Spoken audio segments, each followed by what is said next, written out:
10시부터 방송 켜놓고 30분 되면 화면 바꾸고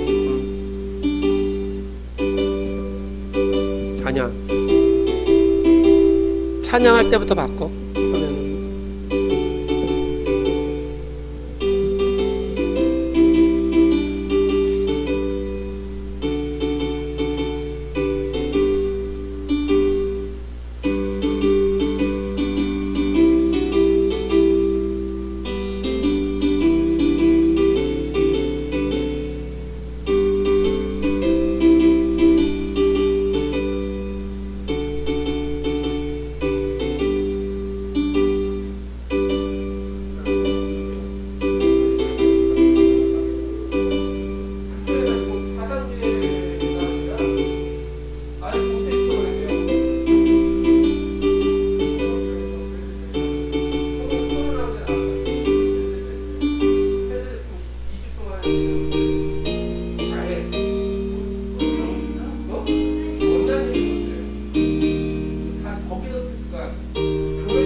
오늘도 살아서 역사하시는 하나님 아버지, 은혜를 감사합니다.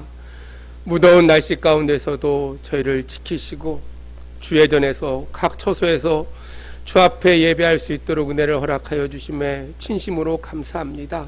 아버지 하나님, 이 시간 주 앞에 간구하오매 1년 6개월이 넘도록 코로나의 문제 가운데 참으로 어려운 가운데 있습니다. 주여, 이것이 왜 생겼는지 우리가 기억하게 하시고 먼저 믿는 저희들이 철저하게 주 앞에 회개하고 예배가 되어지는 그러한 역사가 나타날 수 있도록 하나님 은혜 허락하여 주시옵소서. 인간의 힘으로 할 수 없음을 주 앞에 고백하오니 주여 은혜를 베풀어 주셔서 속히 코로나가 종식되게 하시고 온 교우들이 함께 예배하며 찬양하며 교제를 나누는 그 시간이 속히 올 수 있도록 하나님 역사하여 주시옵소서. 특별히 아버지 하나님, 무더운 날씨 가운데 고생하는 의사들과 간호사들도 기억하시고 저희들에게 은혜를 베풀어 주시고 또 확진되어져 어려운 가운데 있는 자들에게는 하나님 치료의 강산을 발하여 주셔서 속히 회복되어질 수 있도록 하나님 은혜 허락하여 주시옵소서. 이 밤에도 아버지 하나님 주의 말씀을 듣기를 원합니다. 아버지, 사랑하는 성도들 마음의 문을 열어주시고 오늘도 부족한 종을 통해서 말씀이 증거되어질 때 그 말씀이 가슴에 새겨지고 그 말씀대로 실천하며 살아가는 참된 믿음의 자녀들이 될 수 있도록 하나님 인도하여 주시옵소서. 모든 것 주께 의탁하오며 예수 그리스도의 이름으로 감사하며 기도드려옵나이다. 아멘. 이 시간 함께 나눌 하나님 말씀은 데살로니가 전서 5장 16절로 22절까지의 말씀입니다. 데살로니가 전서 5장 16절로 22절까지의 말씀입니다. 우리 너무나 잘 아는 말씀입니다. 우리 함께 이 말씀을 봉독하도록 하겠습니다. 다 찾으셨습니까? 아멘. 우리 함께 말씀을 봉독합니다. 항상 기뻐하라, 쉬지 말고 기도하라, 범사에 감사하라. 이것이 그리스도 예수 안에서 너희를 향하신 하나님의 뜻이니라. 성령을 소멸하지 말며 예언을 멸시하지 말고 범사에 하여 좋은 것을 취하고 악은 어떤 모양이라도 버리라. 아멘. 할렐루야. 오늘도 무더운 날씨 가운데 주의 전에서 또 각처에서 예배하는 온 성도들에게 하나님의 충만한 은혜가 함께하기를 주의 이름으로 축복합니다. 지난주에는 영적인 지도자와의 관계, 또 이웃과의 관계를 잘 맺고 살아가야지 된다라고 이야기했어요. 바울이 데살로니가 교회 성도들에게 영적인 지도자에게는 어떻게 해야 되고 또 이웃에게는 어떻게 하는 것이 올바른 일인가를 권면했다는 거예요. 오늘 우리가 읽은 본문의 말씀에서는 바울이 데살로니가 교회 성도들에게 하나님과의 관계, 또 자기 자신과의 관계를 바로 맺으며 살아가기 위해서 어떻게 해야 되는지에 대해서 오늘 권면하는 내용이 오늘 데살로니가 전서 5장 16절로 22절의 말씀이에요. 사람이 세상을 살아가면서요, 가장 바라는 것이 뭘까요? 가장 바라는 게 뭘까요? 아마 행복한 삶이라고 생각합니다. 행복한 삶. 그러나 우리가 곰곰이 우리의 삶을 돌아보면요, 행복하게 살았던 그 삶보다는 불행한 날들이 더 많았고요, 즐거운 시간보다는 불쾌했던 시간들을 더 많이 경험했음을 우리는 늘 고백하게 되어져요. 그런데 그렇게 된 이유가 무엇인가 생각해보면 올바른 관계를 맺지 못했다는 거예요. 사회와도 이웃과도 내 자신과도 하나님과의 관계에서 올바른 관계를 맺지 못했기에 행복한 날보다는요, 불행한 날이 많았고요, 유쾌하고 기쁜 날보다는 짜증나고 슬펐던 날이 더 많았다는 거예요. 사람은 바르게 관계를 맺지 않고는요, 결코 행복한 삶을 살아갈 수가 없어요. 지난주에 말씀드린 것처럼 나를 영적으로 지도하는 지도자들과 올바른 관계를 잘 맺어야 돼요. 그래야지 은혜도 받고요, 그래야지 하나님의 복을 누릴 수 있는 그러한 삶을 살게 되어져 있어요. 또한 이웃과의 관계도 잘 맺어야지만이 우리가 행복한 삶을 산단 말이에요. 요즘에는 가장 이웃과 잘 지내지 못하는 것이 무엇인가 보니까 층간소음이에요. 층간소음. 살인도 하고요, 무서운 일들이 나타나요. 그래서 이웃과 관계를 잘 맺은, 내 옆에 좋은 이웃을 두는 것이 무엇보다도 중요하다는 거예요. 근데 이것만으로는 결코 믿음의 사람의 관점에서 바라볼 때는 충분하지가 않아요. 이것보다 더 중요한 관계가 있는데, 그것이 무엇이냐면 자기 자신과의 관계를 바로 맺어야 된다는 거예요. 무슨 이야기냐면요, 하나님의 자녀된 내가 누구인지의 자기 정체성을 잘 깨닫고요, 깨달은 그 정체성이 무엇인지 깨달은 그 마음을 가지고 내 존재 목적과 하나님이 나를 위해서 어떻게 하기를 원하시는지를 잘 깨닫고 자신과의 바른 관계를 잘 맺어야 돼요. 하나님의 자녀로서 어떻게 살아가는 것이 바른 삶의 모습인가를 우리는 생각해야 된다는 거예요. 한 걸음 더 나가서요, 우리는 하나님과의 관계가 무엇보다도 중요해요. 대면 예배를 못 드리고 비대면 예배를 드리고요, 온라인 예배를 드리면서 늘 걱정하는 것 중에 하나가 하나님과의 관계가 소홀히 되지는 않을까. 우리가 예전에는 주일날이 되면요, 9시부터 일어나서, 아니 8시부터 일어나서 주일날 교회 가서 예배 드리려고 옷도 새로 입고 성경도 준비하고 이렇게 많은 걸 준비하고 예배를 드렸어요. 근데 온라인 예배가 되고 비대면 예배가 되면서요, 예배 드리는 것이 너무 쉽게 생각되어졌어요. 집에서 편안하게 편안한 옷을 입고 예배를 드려도 되는 것처럼 그렇게 생각하는 시대가 되어졌다는 거예요. 아무리 다른 관계들이 아무리 잘 돼도요, 영적인 지도자와 관계가 잘 되고 내 자신과 관계가 잘 되고 이웃과 관계가 아무리 잘 돼도 하나님과의 관계가 잘못되어져 있으면 모든 것이 어그러질 수밖에 없어요. 어느 누구도 살아계신 하나님과 바른 관계를 맺지 않고서는요, 행복한 삶을 살아갈 수가 없어요. 그런 의미에서 여러분, 하나님과 바른 관계를 맺고 살아가십니까? 오늘 그 질문을 좀 드리고 싶어요. 내가 과연 하나님과 바른 관계를 맺고 사는가? 하나님과의 바른 관계가요, 행복의 기준이 되어야 된다는 거예요.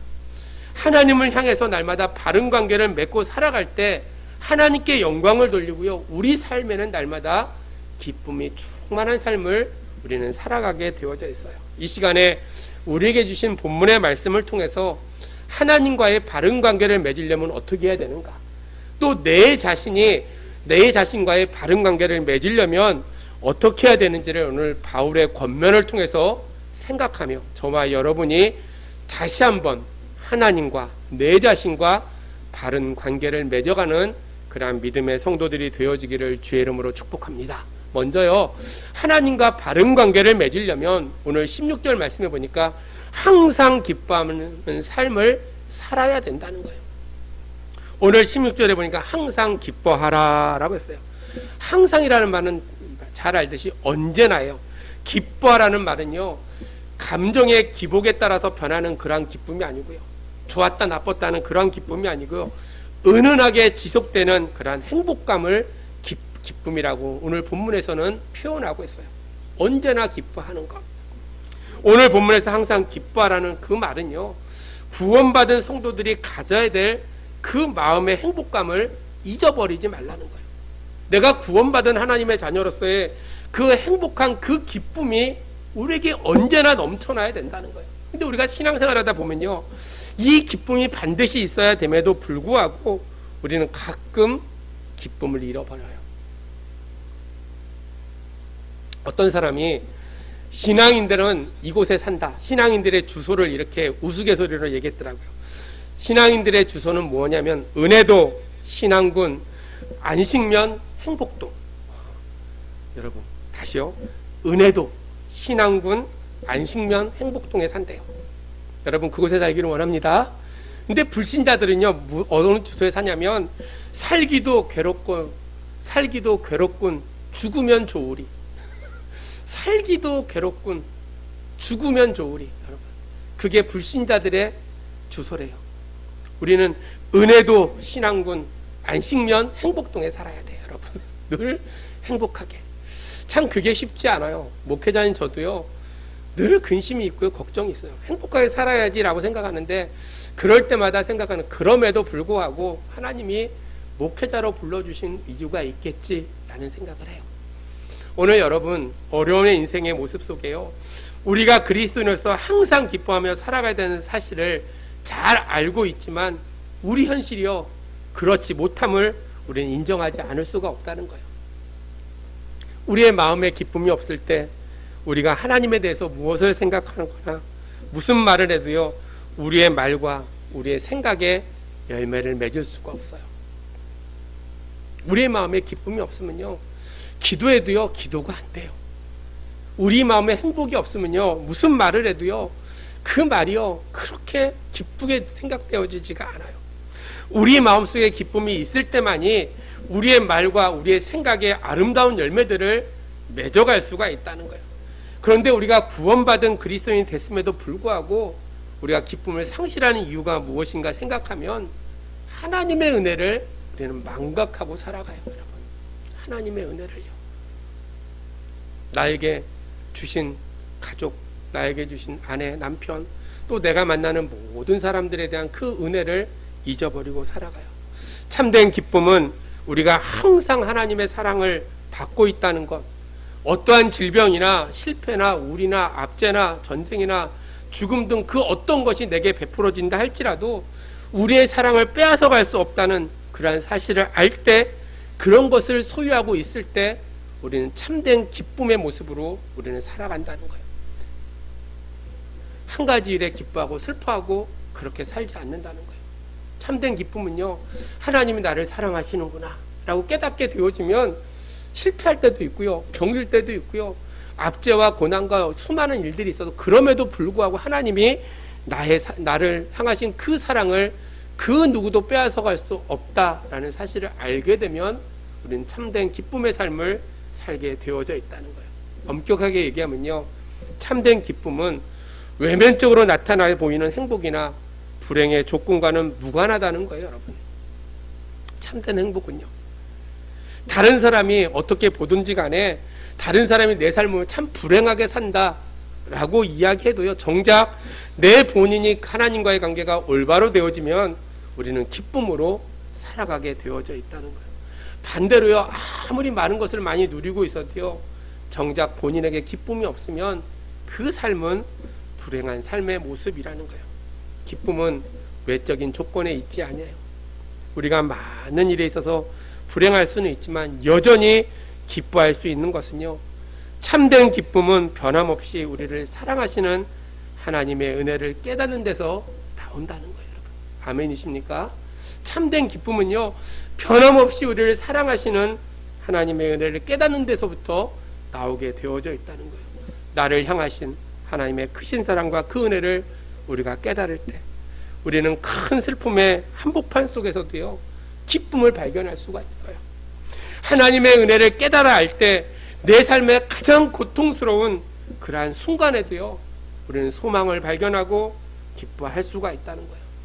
우리가 그리스도 안에서 죄를 속량받고 새 사람으로 태어난 기쁨과 감격이 우리 가운데 없다면 우리는 그리스도인이 되는 그 기쁨을 모르고 살아가는 사람들이에요. 그리스도 안에서 내가 죽고 그리스도 안에서 내가 다시 부활할 수 있음을 날마다 생각하며 내가 오래 믿어서 기쁜 것이 아니라 주님이 어떠한 모습으로 나를 구원하셨는지를 내가 깨닫게 되어진다면 언제나 우리는 기쁨으로 믿음 생활하게 되어져 있다는 거예요. 사랑하는 성도 여러분, 하나님과의 바른 관계를 계속 유지하는 것은 나를 사랑하시는 하나님의 은혜를 깨달아 알고서 구원의 감격을 잃지 않고 항상 기뻐하며 살아갈 때 가능한 일이라는 거예요. 그래서 우리가 늘요 하나님과의 바른 관계를 맺으려면 항상 기뻐해야 돼요. 고난이 있어도요, 힘든 일이 있어도요, 얼굴은 찡그리고 있다 할지라도 내 마음속에는 늘 기쁨이 있음을 우리는 고백해야 된다는 거예요. 두 번째로 하나님과 바른 관계를 맺으려면 오늘 17절의 말씀처럼 쉬지 말고 기도해야 된다는 거예요. 쉬지 말고 라는 말은요, 연속해서 끊임없이 생략 없이 라는 말이에요. 이 말은 24시간 계속해서 기도하라는 말의 그러한 의미가 아니에요. 하나님께 부단히 의지하는 그러한 자세를 가지고 그러한 기도하는 마음으로 항상 그렇게 생활하라는 거예요. 여러분, 우리가 살면서요 기도하는 마음으로 살아가라는 거예요. 쉬지 말고 기도하라는 것은, 기도는 하나님과의 영적인 교통이고 교제하는 그러한 방법이에요.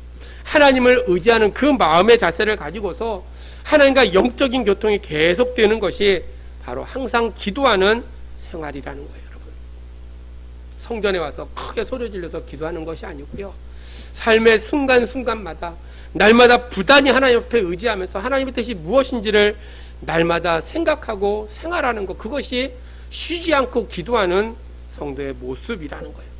성경은 곳곳에서 기도하는 삶에 대해서 우리에게 강조하고 있어요.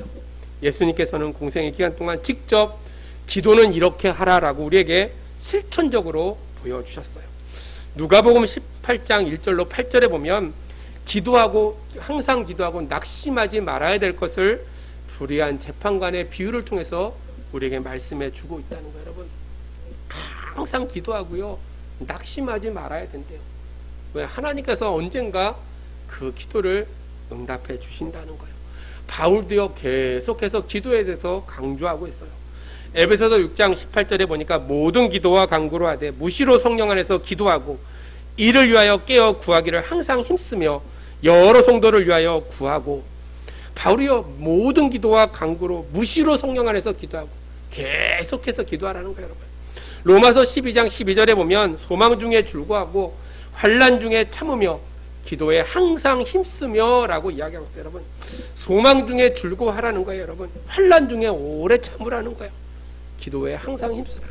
그런 상황 속에서도 항상 기도에 힘써라 라고 이야기하고 있어요. 여러분, 어떤 일이 이루어지려면요 그거의 상한 값을 치루어야 된다는 거예요. 예수님께서 십자가상에서 피 흘려 주심으로 말미암아 그 희생의 값으로 우리가 구원받게 되어졌어요.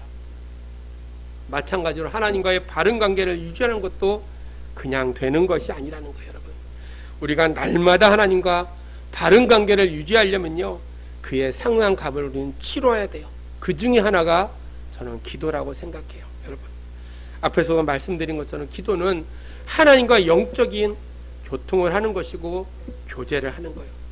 기도가 곧 하나님을 만나는 그러한 시간이 되어진다는 거예요.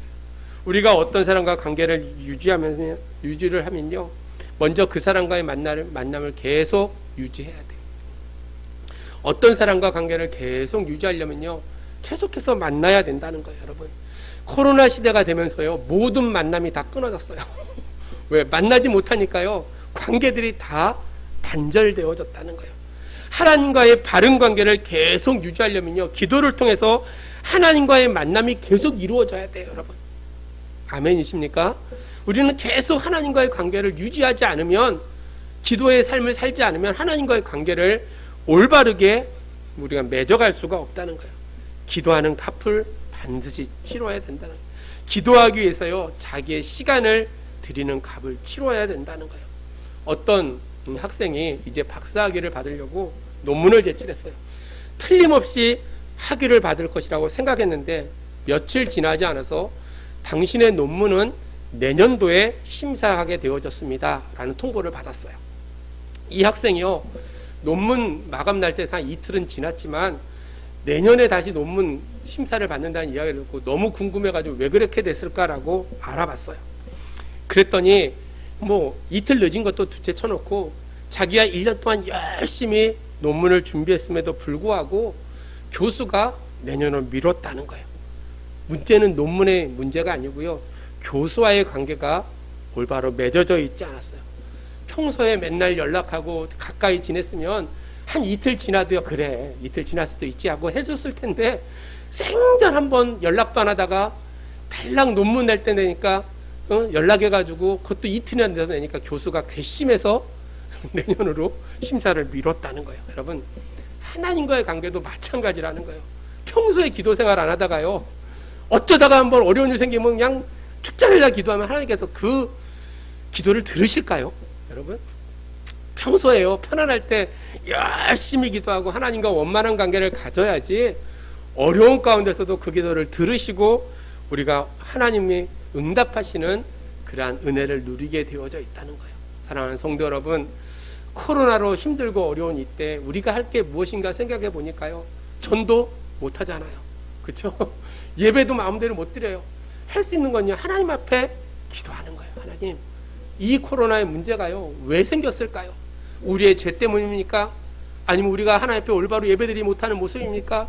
아니면 우리의 예배의 이 모습들이 잘못됐기에 하나님께서 우리를 새롭게 하시려고 이러한 것을 주신 것입니까? 우리는 늘 하나님께 기도해야 돼요. 그리고 그 기도 속에 쉬지 않고 기도하는 삶 속에 하나님과의 바른 관계를 맺을 수 있는 그러한 믿음의 신앙인들이 되어지기를 원합니다. 세 번째로, 하나님과의 바른 관계를 맺으려면 범사에 감사하라는 거예요. 이는 그리스도 예수 안에서 너희를 향하신 하나님의 뜻이다 라고 18절에서 이야기하고 있어요. 범사에 감사하다는 말은요, 모든 상황과 환경에 감사하라는 거예요. 여러분, 이게 얼마나 어려운 일인지 아십니까? 여러분, 항상 기뻐하는 거나 쉬지 말고 기도하는 것만큼이나 어려운 것이 범사에 감사하는 거예요. 그리스도 예수 안에서 너희를 향해서 뜻이다 라는 이 말은요, 성도는 모든 상황에서 합력하여 선을 이루시는 하나님께 감사해야 되는데, 범사에 감사한다는 것은 항상 기뻐하는 것이나 쉬지 않고 기도하는 것이와 함께 그리스도 안에서 성도들을 향하신 하나님의 분명한 뜻이라는 거예요. 여러분, 하나님의 뜻이라는 거예요. 항상 기뻐하는 게 하나님의 뜻이에요. 어느 곳에 어떠한 상황에 놓여 있어도 감사하며 살아가는 사람들은요, 어떠한 상황 속에서도요, 삶의 의미를 발견하게 되어져요. 사실 좋은 일에 감사하는 마음을 가지는 것은 쉽지만 어려울 때 감사하는 마음을 갖고 살아간다는 것은 결코 쉬운 일이 아니에요. 참된 기쁨이 하나님의 은혜를 깨닫는 데서 소유할 수 있는 것처럼 참된 감사 역시 하나님의 은혜를 깨닫는 데서부터 나오게 되어져 있다는 거예요. 기쁨도요, 하나님의 은혜를 깨달아야 돼요. 감사도요, 하나님의 은혜를 깨달아야 된다는 거예요. 오늘날을 살아가는 모든 사람은요, 불평과 불만이 가득해요. 극단적인 이기주의요, 욕망과 향락을 추구해요. 제가 월요일 날 백신 접종하려고 인터넷 막 들어갔는데 그 다음날 뉴스를 보니까 우리 나이대, 그러니까 53, 54 나이대가 총 150만 명이래요. 근데 인터넷 접속자가 600만 명. 서로 하려고 한 사람이 3개, 4개 켜놓고, 여러분, 자기만이라도 꼭 하고 싶다는 그런 욕망 때문에 그렇다는 거예요. 그렇게 살다 보니까요, 감사가 없어요. 조금만 나에게 피해를 주면요, 원망하고 싸우고 다투는 일들이 얼마나 많이 있는지 몰라요. 하나님께 감사할 줄 모르는 영혼의 깊은 병들에 우리는 빠져서 살아가고 있다는 거예요. 사랑하는 성도 여러분, 진정한 감사는요, 현재 내가 누리고 있는 은혜를 깨닫지 않고서는 결코 소유할 수가 없다는 거예요. 하나님의 은혜를 깨닫고 살아가는 사람은 범사에 감사하면서 살아갈 수 있다는 거예요. 오늘 너희를 향하신 하나님의 뜻이라는 그 말은요, 하나님의 기쁨과 소원이 되어진다는 거예요. 항상 기뻐하고 쉬지 말고 기도하고 범사에 감사하는 것, 그리스도 예수 안에서 너희를 향하신 하나님의 뜻이다라는 그 뜻은요, 우리가 쉬지 않고 기도하고 범사에 감사하고 항상 기뻐하는 그것이 하나님의 소원이고 하나님이 기뻐하시는 그러한 일이라는 거예요. 사랑하는 성도 여러분, 이 세 가지를 통해서 하나님과의 바른 관계를 맺을 수 있는 우리 성일교회 성도들이 되어지기를 주의 이름으로 축복합니다. 코로나로 어려울 때요, 다른 관계는 다 끊어져도요, 하나님과의 관계만큼은 우리가 바로 세워야 돼요. 항상 기뻐하고요, 쉬지 말고 기도하고요, 범사에 감사함으로 하나님과의 관계를 잘 유지해가는 그런 우리 성일교회 성도들이 되어지기를 주의 이름으로 축복합니다. 두 번째로, 자기 자신과의 바른 관계를 우리는 맺어야 된다는 거예요. 오늘 19절 말씀해 보니까 성령을 소멸하지 말며라고 얘기했어요. 이 말은 성령의 활동을 제한하지 말라는 거예요.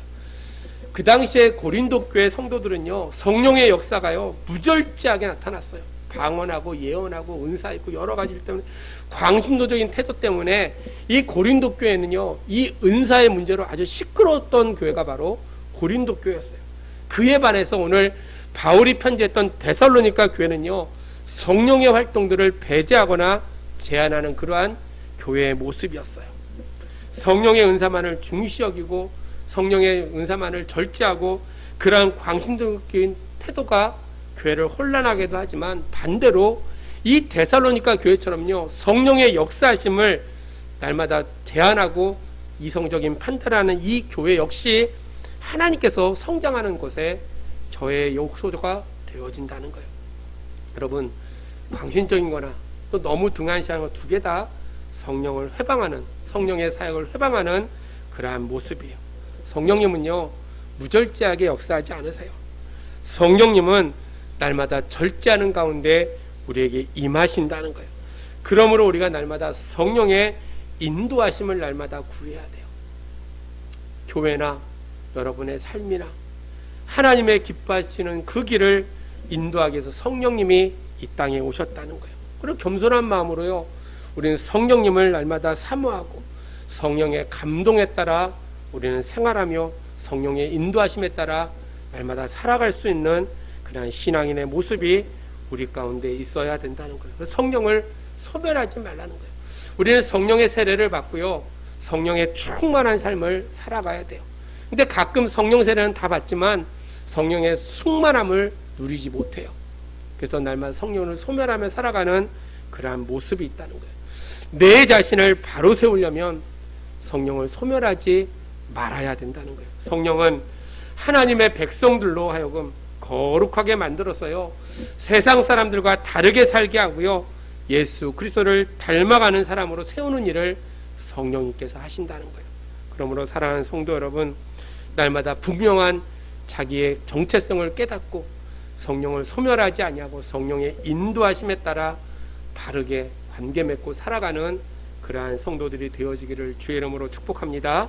두 번째로, 자기 자신을 바르게 관계를 맺으려면요, 예언을 멸시하지 말라는 거예요. 예언을 멸시하지 말라는 이 본문의 뜻은요, 하나님의 말씀 속에 담기신 그 뜻을 가르치라는 거예요. 여러분, 멸시치 말고라는 말은 무시하거나 하찮게 생각하지 말라는 거예요. 예언을 멸시하지 말라는 이 말은요, 하나님의 말씀을 무시하지 말라는 거예요. 우리는 가끔 성경 말씀을 읽으면서요, 자기 뜻대로 자기 마음대로 성경을 갖다 붙이면서 해석할 때가 있어요. 오늘 데살로니가 교회 성도들이요, 성령의 활동을 제한했을 뿐만 아니라 예언의 말씀을 날마다 멸시했어요. 하나님의 말씀대로 가르친 대로 그렇게 살아가야 되는데 자기 생각을 가지고요, 믿음 생활을 했다는 거예요. 앞에서 얘기했듯이 헬라의 그 사상을 받아들여 가지고요, 날마다 교회 안에 잘못된 재림의 사상도 있었고요, 그들 가운데 서로 남의 일에 간섭하며 싸우는 그러한 모습이 그들 가운데 있었어요. 여러분, 하나님의 말씀을 받으면요, 그 말씀대로 우리는 준행하며 살아가야 돼요. 하나님의 말씀을 무시해버리면요, 우리가 진리 가운데 벗어날 수밖에 없다는 거예요. 사랑하는 성도 여러분, 하나님의 말씀은 우리를 진리 가운데 세우는데 그 목적이 있어요. 그래서 성령의 말씀을, 하나님의 그 말씀을 무시하게 되면요, 우리는 비진리 가운데 살아갈 수밖에 없다는 거예요. 그래서 오늘 말씀처럼 예언을 멸시하지 말라, 하나님의 말씀을 멸시하지 아니하고 그 가르침의 그 말씀대로 우리는 순종하며 살아가야 된다는 거예요. 어떤 것은 취하고 어떤 것은 버리고, 이것은 내가 좋으니까 지키고 이것은 안 좋으니까 지키지 않고, 그런 것이 아니라 하나님의 말씀을 날마다 그 앞에 비춰놓고 그 말씀을 그대로 준행할 수 있는 그러한 삶을 살아갈 때 내 자신이 바르게 세워지는 역사가 나타난다는 거예요. 또 오늘 본문에 보니까 범사에 헤아려 좋은 것을 취하고 악은 어떠한 모양이라도 버려라 라고 했어요. 헤아린다는 말은요, 시험하고 검사한다는 말이에요. 그것이 과연 올바른가? 범사에 내가 행하고 있는 그 모든 일이 올바른지를 생각해보고 좋은 것은 취하고 악한 것은 모양이라도 다 버리라는 거예요. 여러분, 우리가 늘 기준을 가지고 살아가야 돼요. 여러분, 믿음의 말씀을 믿고 성령 안에 살아가는 성도들은요, 날마다 그리스도 안에서요, 어떤 기준, 말씀의 기준을 가지고 날마다 좋은 것, 영적으로 좋은 것은 취하고 악한 것은 모양이라도 버려야 된다는 거예요. 왜? 악과 타협하는 그 순간부터 하나님과의 관계가 파괴되기 때문이에요. 자기 자신과의 관계가 깨어져 버리기 때문이라는 거예요. 그러므로 사랑하는 성도 여러분, 우리가 날마다 그리스도 안에서 내 자신이 좋은 것을 날마다 헤아려 좋은 것을 취하고요, 악한 것은 모양이라도 버려서 분별력 있는 그러한 믿음의 신앙인으로서 설 수 있는 저와 여러분들이 되어지기를 주의 이름으로 축복합니다. 사랑하는 성도 여러분, 이제 말씀을 정리합니다. 참된 행복은 하나님과의 올바른 관계에서 보장받을 수가 있고요, 유지될 수가 있어요. 그리고 행복은 올바른 자아관계 속에서 성숙해지게 되어져 있다는 거예요. 지금 이 순간 하나님과의 관계가 잘못되어져 있는 사람은요, 모든 것이 잘못되어져 있는 사람이라는 거예요. 그래서 우리가 날마다 자기와 자신과의 관계, 자아 존재 관계를 올바로 세워놓고 자아 모습 속에 하나님의 원하시는 것이 어떤 것인지를 날마다 생각하고, 그뿐만 아니라 한 걸음 더 나가서 하나님과의 관계를 바로 유지하기 위해서 하나님의 은혜를 깨닫고 날마다 기뻐하고 쉬지 않고 기도하고 범사에 감사할 수 있는, 범사에 감사한다는 삶을 다르게 얘기하면요, 하나님의 주권을 인정하는 삶이에요. 여러분, 우리가 믿음을 갖고 살면서 하나님과의 주권을 인정할 때 우리는 범사에 감사하면서 살아가고 하나님이 원하시는 그러한 삶을 살게 되어져 있어요. 사랑하는 성도 여러분, 하나님과의 바른 관계를 맺고 자기 자신이 말씀 가운데 올바로 숨으로 말미암아 하나님이 기뻐하시는 그러한 믿음의 성도들이 다 되어지기를 주의 이름으로 축복합니다. 우리가 지난주부터 이제 영적인 지도자, 또 이웃과의 관계, 또 하나님과의 바른 관계, 또 내 자신과의 관계를 살펴봤어요. 어느 것 하나 잘못되면 안 되지만 더욱더 중요한 것은 하나님과의 관계가 올바로 설 수 있도록, 오늘 말씀 늘 우리가 암송하는 말씀인 것처럼 항상 기뻐하라, 쉬지 말고 기도하라, 범사에 감사하라, 이는 그리스도 예수 안에서 너희를 향하신 하나님의 뜻이다라고 분명히 말씀하신 것처럼 그 뜻대로 순종하며 살아감으로 다른 관계보다 하나님과의 관계를 올바로 세우고 그 안에서 기쁨을 갖고 살아갈 수 있는 저와 여러분들이 되어지기를 주의 이름으로 축복합니다. 기도하겠습니다. 하나님, 은혜를 감사합니다. 오늘도 부족한 종을 통해서 말씀을 증거케 해주신 주님, 하나님과의 관계가 바로 되어지기를 원합니다. 내 안에 하나님의 자녀로서의 그러한 정체성을 가지고 내 자신과의 관계가 올바로 될 수 있는 그러한 삶을 살기를 원합니다. 세상에 수많은 유혹이 있고 세상에 수많은 것들이 우리를 넘어뜨리려고 힘쓰고 애쓰는 이때에 아버지 하나님, 넘어지거나 쓰러지지 않게 도와주시고 날마다 깨어있는 믿음의 모습을 가지고 하나님과의 관계를 올바로 정립하고 내 자신이 그리스도인으로서의 합당한 삶을 살아가는 믿음의 아름다운 자녀들이 될 수 있도록 하나님 역사하여 주시옵소서. 참으로 코로나로 힘들고 얼굴도 대면할 수 없고 여러 가지로 어려운 가운데 있습니다. 주님, 이 문제도 속히 해결해 주시고 이 어렵고 힘든 순간에 하나님과의 관계를 더욱더 곤고히 하고 또 내 자신이 믿음 가운데 올바로 서서 하나님의 영광을 나타내는 믿음의 귀한 자녀들이 될 수 있도록 하나님 역사하여 주시옵소서. 날씨가 무척이나 무더운 가운데 있습니다. 아버지 하나님, 건강도 지켜주시고 하루하루의 삶이 주님 안에서의 복되고 귀한 삶이 될 수 있도록 하나님 역사하여 주시옵소서. 영광 받아줄 줄 믿사옵고 예수 그리스도의 이름으로 감사하며 기도드려옵나이다. 아멘.